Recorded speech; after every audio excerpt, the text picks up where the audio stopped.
Quand on relit les nouvelles d'Asimov aujourd'hui, on se rend compte à quel point il s'est planté sur toute la ligne et que les roboticiens se sont plantés sur toute la ligne, qui voyaient déjà à l'époque des robots super intelligents. Et quand on voit ce qu'on a aujourd'hui, on rigole beaucoup, quoi.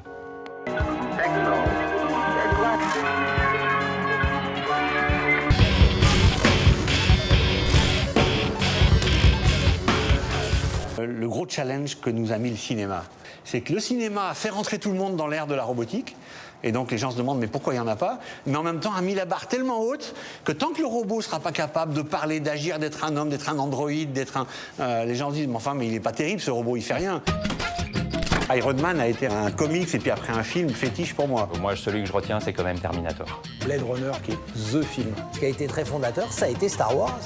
Puisque dans Star Wars, il y a vraiment la symbolique fondamentale des robots. D'un côté, l'humanoïde, et de l'autre côté, la boîte de conserve intelligent, R2-D2, qui finalement rend beaucoup de services, malgré le fait qu'il ne ressemble pas à un homme. Quand le grand public voit un robot, il voit forcément un humanoïde. Ce qu'il faut voir dans le robot, c'est que effectivement, un robot, comme un ordinateur, ou comme beaucoup d'outils, va faire énormément de choses mieux que nous.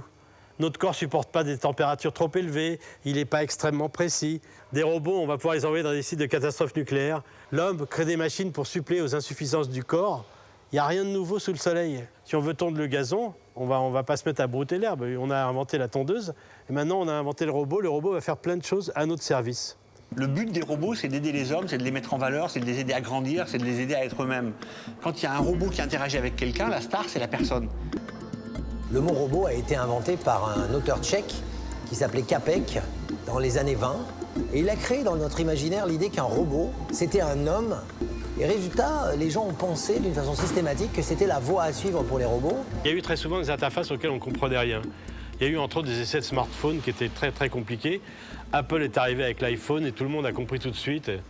Donc on pourrait dire que le robot, c'est l'appareil parfait parce que on sait tous parler à des humains, on sait où est-ce qu'il faut regarder, on lui serre la main pour faire ami, on lui montre le balai, il va le prendre, il va passer le balai.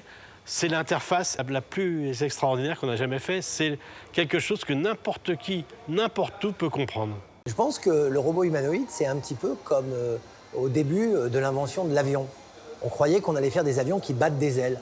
Le pari des roboticiens aujourd'hui, c'est que nous allons vivre dans 20 ans d'une façon aussi différente, parce qu'il y aura des robots avec nous, qu'aujourd'hui par rapport à il y a 100 ans. Et il y a 100 ans, il n'y avait pas de voiture, ou presque pas, il n'y avait pas d'avion, ou presque pas.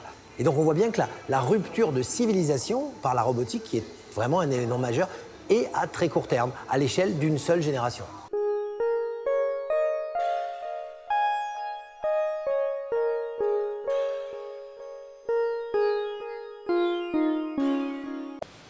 Pepper?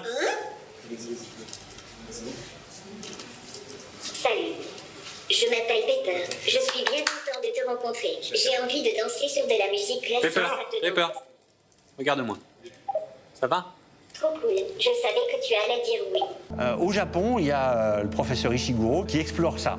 Il essaye de faire des robots qui ressemblent le plus possible. Alors à sa fille, à lui et à d'autres gens. Ce qu'il appelle des géminoïdes. Et donc c'est des robots qui, alors eux, ont une peau, ont tous les sourcils, les cils, les poils, etc., etc. Donc je trouve que c'est hyper intéressant que quelqu'un fasse ça. Moi, perso, je suis pas sûr que ce soit ce que demandent les gens. Il faut quand même voir qu'une chose, c'est qu'une machine, c'est un bouton on-off, on l'allume, on l'éteint. Mais ce qui va toujours manquer à une machine, entre autres, bon, il y aura les sentiments, ils seront simulés, mais ils ne seront pas vraiment éprouvés. Et puis, il y aura toujours le fait de décider quelque chose à partir de rien. Un ordinateur exécute des instructions, c'est une séquence, mais un homme, il peut se lever un matin en disant « J'en ai marre, ce matin, tiens, je vais faire un tableau. » Bon, bien sûr, les tenants de l'intelligence artificielle, ils me diront « Oui, mais on pourra programmer ça, on pourra programmer qui va décider quelque chose au pif. » Bon.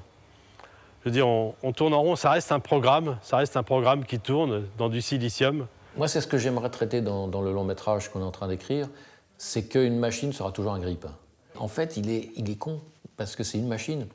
Donc, en fait, ils seront toujours stupides, parce que ce sont des machines. Moi, c'est ce que je pense profondément. Ils n'auront jamais... Ça ne sera jamais des êtres humains, quoi. Heure est un très bel exemple d'une intelligence artificielle dont la personne tombe amoureux. Pourquoi pas? Je veux dire, on pourrait simuler les sentiments humains à un point ultra réaliste. En fait, moi, je me rappelle avoir parlé à un roboticien. Il disait, ce qui va être génial, c'est que vous pourrez avoir votre grand-père et votre grand-mère à la maison. Et je lui ai dit, mais ça vous fait pas peur d'arriver à une société où les gens pourraient vivre une vie avec des personnalités artificielles? Le gars m'avait fait une réponse très à la UEP américain. Il m'avait dit, moi, je vois pas un danger, là, je vois un marché. Mais c'est tout, c'est une machine. Un grippin, il n'a pas de sentiment, c'est tout. Je pense qu'ils n'en auront jamais. Voilà, je me dis ça. On est face à un faux problème. Si on considère que le robot il est là pour nous servir, là, le problème devient simple. Si la voiture, par exemple, la Google Car, qui est un ordinateur, on veut qu'elle conduise, quand on est fatigué, on va sur la banquette arrière, on se couche, on veut qu'elle conduise et qu'il n'y ait pas d'accident. Elle a une tâche, on ne lui demande pas de faire la cuisine, c'est une Google Car. Un robot humanoïde, ce sera un ordinateur dans lequel il aura peut-être dans l'épaule une petite fiche, on lui mettra une puce, où il téléchargera le programme adéquat, et il accomplira la tâche qu'on a besoin qu'il accomplisse à un moment donné. On a juste besoin d'un appareil qui nous serve à accomplir la tâche qu'on veut à un moment donné. Un robot, pour moi, ne deviendra jamais un humain. Et pour moi, je veux dire, c'est aussi bête que ça. Quand on ouvre un ordinateur, on voit des circuits, on voit des cartes mères, c'est évident qu'il n'y aura jamais de conscience là-dedans. Et je suis sidéré des gens qui pensent ça, quoi. Je dis, mais par où elle va arriver, quoi?